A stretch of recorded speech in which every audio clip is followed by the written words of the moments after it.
This is Josh Wright after Ebbsfleet 2, Tamworth 3. Close, but not quite there. Listen, Jazz, that there today comes down to 4 minutes and 40 seconds, or was it 5 minutes? I said 4, but someone's saying best part of 5, but irrelevant. 3 goals in 4 or 5 minutes is nowhere near good enough. That's a lack of concentration, that's a mindset, that's a mentality, and that's pretty much in those minutes going under, because at 1-0, a fantastic goal. Yes, they were throwing things at us. Yes, that's exactly what we've worked on and what we've said all week, and what the boys knew was coming at them in terms of their style of play, their set plays, the throw-ins that come, the free kicks, the corners. And in fairness to the boys were handling it absolutely no problem. And I look up at 38 minutes and it's 1-0, and before I know it, we're 3-1 down. And that game has literally taken place and gone away from us in those 4 or 5 minutes. On top of that, I'm going to add another 10-15 seconds on that we get a free kick at the end of the game. My goalkeeper goes up and we take a short corner. And again, that just falls down to mindset, Nounce, everything that shouldn't happen. And I'm not blaming the game on that one moment, but it's moments like that. And though that is what the 3 goals are. Like, I've seen the goals back and I could watch them all day, every day. They are soft, they're weak, they're poor goals to concede. And I'm so disappointed, so disappointed, because other than that, we were playing some really nice stuff in the first half and at times in the second half. And the other thing that guts me, without going on too much, is when we get to 3-2, we get to 3-2 and come on then, let's kick on then, let's smell blood. I mentioned war in the change room 3-4 times before the game. Let's smell blood and let's go and get them again when they're vulnerable, like what we were at 1. When they got 1, we ended up being 2 and 3. That's what can happen. It doesn't often happen 2 and 3, but it can certainly happen to get to 2 after you get 1. And it's just like when we went 1-0 up a little bit, and then especially at 3-2. And I'm really disappointed with that 4 or 5 minutes today, because that is what ultimately has cost us a positive result.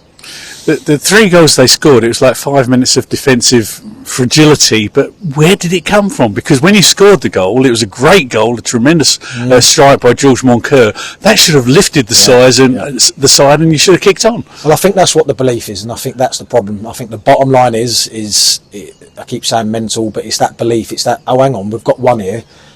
And again, I don't want to keep saying it, but I said that when we get 1 today, I want 2 and I want 3, and that was to them before the game, and that was to my assistant. When we got 1, we need another goal, and it's because we're still got that fragility about us, and we're still, as I say, fragile, and we have to believe more. When we get 1 goal, it's not a case of, we can just see it through, because we're not good enough. We're not good enough to see it through at 1-0, even at 2. I'd be a little bit nervous. That's where we are. That's just where the season is, and that's where we are as a group. Sadly, but that's where we are as a group, and we need to capitalise when we get our tails up, and when we smell blood, as I repeat again, and when we land that punch, and all the cliches and everything that comes into it. We have to kick on again, and that's at 1-0, which we steadied and we did okay for a bit, but then all of a sudden it completely flips on the other side, and the ship goes from sailing nice and smoothly to suddenly tipping and coming back the other way. And then second half, when we huff and we puff, we rode it a little bit for 5-10 minutes. I won't say rode it, but we sort of had to just get through that little bit, and then all of a sudden we grow into the game, and we change the formation, we make a couple of subs, and we get the goal. And it's like, well, go on then, come on then, here's the time. Here's when they're a little bit under it and they're thinking, hang on, now we are going to have to really dig deep to see this through, and we sort of step off it again. It's like we've got the foot on the pedal and the gas, and all of a sudden we just bring it off, and it's those little things, but turn into big things, that's hurt me today. And you can tell I'm animated, I'm frustrated, because I didn't see those 4 or 5 minutes coming. Everything we've spoke about, everything we've worked on, and I feel so disappointed. I really feel disappointed over that little moment today, or the moment in the game, because they've come here and they won't believe that they've got 3 goals in 5 minutes like that after going 1-0 down. And what a goal it was. I've turned to a positive. It was a fantastic goal. I thought Dom Samuels was superb today, and he played a nice little role in that goal.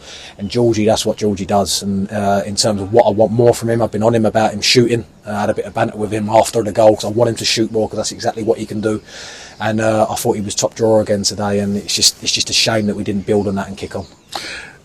Obviously, that was the big positive point out of the game, but that fragility that you mentioned and the gifting of the goals to the opposition, it almost sums up the season, doesn't it? Yeah. That's the nail on the head. It's where we're at. It's where we've been at. It's where we've pretty much been at right away from Gateshead at the start of the season. There's a fragility throughout the team. There's a oh, I don't like to use this word, but I'm going to put another word in front of it, is a mental weakness in the team, because they're not. They're a good group. They're a tough group. They dig in. They give it everything they've got, but there's just something that in life, when something happens, it's like momentum, the opposite on the switch. When you suddenly get that, which we've all seen and had before, it just seems to sort of roll. But we've got the other way, and we haven't quite found that way of flipping it. And it probably wouldn't just be one game. It wouldn't just be a few unbeaten games. You need back-to-back wins and move on to suddenly get that off you, take the shackles off the back and get that feeling away from you. And that's where it's been a struggle, and that's where it's been tough this season. And that's why I go back to what I just said a minute or two ago, that at 1-0 we need 2. We definitely need a minimum of 2, and I said it before the game and I said it during, and we didn't, and we got punished for it. But we can't get punished like that, not in the manner of those type of goals. How poor they were as goals, how poor they were. But the 3 goals in that quick succession, I was in shell shock how they went in that quickly and how they went in, and that's the biggest disappointment for me today, and it made me feel sick in the stomach at half time, I can't lie. I think there's a certain resignation amongst the fan base, at least, that probably this season is going to end up in relegation, and you want to end the season as well as you can, and whatever you do is almost preparation for next season now.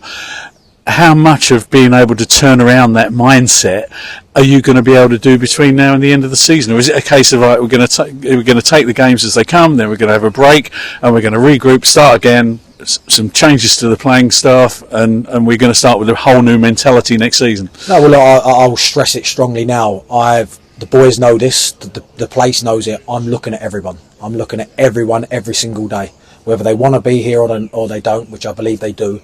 But everyone more or less is playing for their future, and that whether that's at this football club or another football club.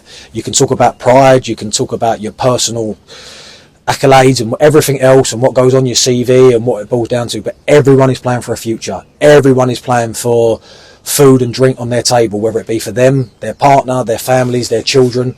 And again, I'm going to say what I said in the change room before about war and about what this means and what it's got to mean about oppositions coming here and taking food off of our tables and taking money out of our pockets. Ultimately, that's what's happening. So I strongly believe there's been a huge mindset change, and I mean that, and I'm pretty sure everyone can see it, and I definitely know the players can see it, and people around the club, inside the club, can certainly see it. There's been a massive mindset change. Has it been enough? No, because the 3 points hasn't been there. But there's been a huge mindset change. I will continue to strive to do that, which I will. The longer that I do it, the more it will happen. But I will say it again, and I've said it to them and I'll say it to you. What we do now and how we finish and how we act and how we produce on a match day and everything else that goes on around the place, we will take into pre-season, we will take into next season. That's why it's so vital, regardless of whether people have basically concluded that we are or we're going to get relegated or where we're going or where we're going to be next season. Put that to my side for now, because I'm talking about what we do as a group, individuals, but everyone as a whole, the whole football club, will play a part into the summer, into pre-season, into next season. And that's why it's crucial that we keep working on the mindset and the mentality side of things, and we keep working on the performance and the tactics and everything else that comes with being at a football club. And I guess when you're looking at players to come in next season, apart from anybody that you retain from this season, you'll be looking at the mental attitudes of those players, not just their physical attributes. I'll say it now. I'd like to think, I don't get answers obviously from this, but I'd like to think that people can see not just the attributes and the ability of some of the players that are brought in, but the characters that are brought in as well. I know they don't always get to see the characters, but when you look at a good footballer on the eye on a match day and you think, oh, he's a great player, let me tell you, more times than not, they're a good character as well, and they're strong-willed, they're winners, they're good people, and they've got everything that it takes to be successful. And that will be a crucial part of my recruitment going into next season, about getting the right people and the right characters. Yes, I will get the people that I think are good enough, one way or another, whether it be their athleticism, whether it be the way they can pass the ball, whether it be the way they can score a goal, or whether it be the way they can defend the box. All that will come into it, but it will be about characters and it will be about personalities, and that will be a massive, massive thing when I sign my players, like I've already have and like I will continue to do moving forward, that's for sure.